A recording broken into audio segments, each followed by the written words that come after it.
A legacy of faith. The Byzantine Empire and the significance of icons. Welcome to Cryptic Mystic Vault, where we unravel the secrets of ancient mysteries. The Byzantine Empire, the eastern continuation of the Roman Empire, was a civilization steeped in religious fervor. Christianity, particularly in its Eastern Orthodox form, permeated every aspect of Byzantine life. The church was not merely a religious institution, it was deeply intertwined with the empire's governance, culture, and social fabric. This fusion of faith and empire made the veneration of icons a central practice in Byzantine Christianity.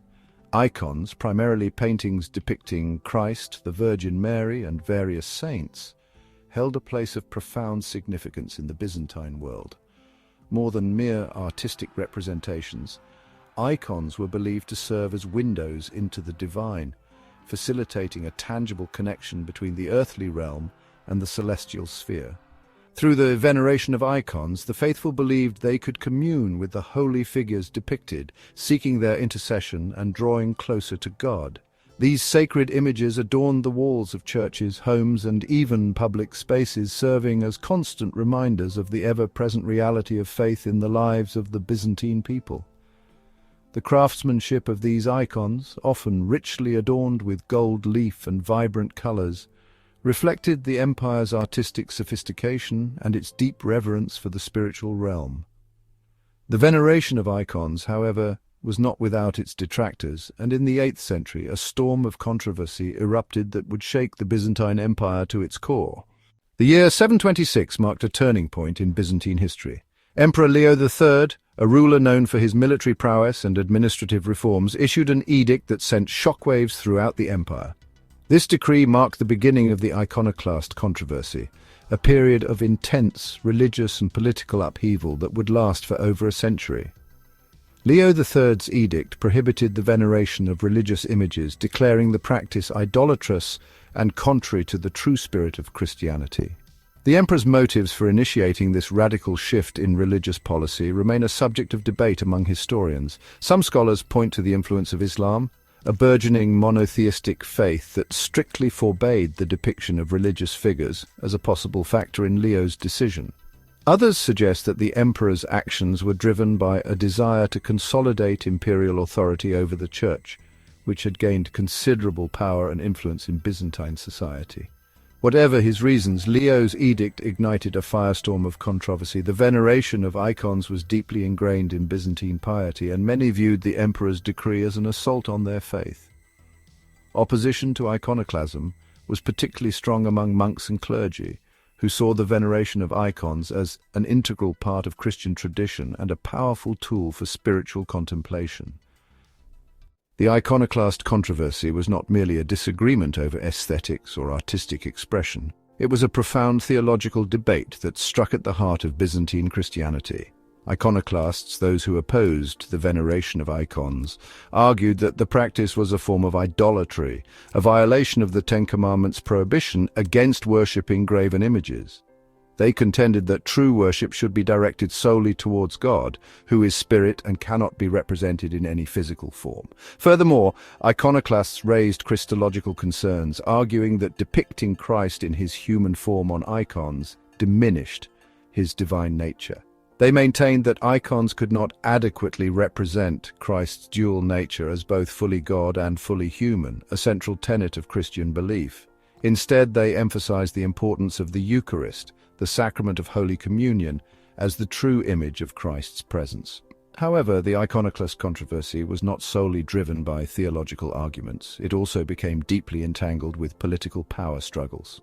Emperors like Constantine V, Leo III's son and successor, used iconoclasm as a means of consolidating imperial authority over the church. By controlling religious doctrine and practice, these emperors sought to enhance their power and legitimacy. The Iconoclast attacks on the veneration of icons were met with fierce resistance from Iconodules, those who defended the practice, Iconodules argued that icons were not idols to be worshipped, but rather aids to devotion, visual representations of the divine that helped the faithful to contemplate spiritual truths and to connect with the holy figures depicted. They drew a clear distinction between the adoration due to God alone and the veneration given to holy persons and objects. Iconodules pointed to the long-standing tradition of using images in Christian worship dating back to the early church. They argued that the incarnation of Christ, his taking on human flesh, made it permissible to depict him in art. By becoming man, Christ bridged the gap between the divine and the human, making it possible to represent the invisible God through visible means. Moreover, Iconodules emphasized the didactic function of icons, particularly for the illiterate masses who could not read scripture. They saw icons as a kind of Bible for the poor, conveying theological truths and stories from the lives of saints through vivid imagery. The veneration of icons, they argued, was an integral part of Byzantine piety and an expression of the Church's rich artistic and spiritual heritage.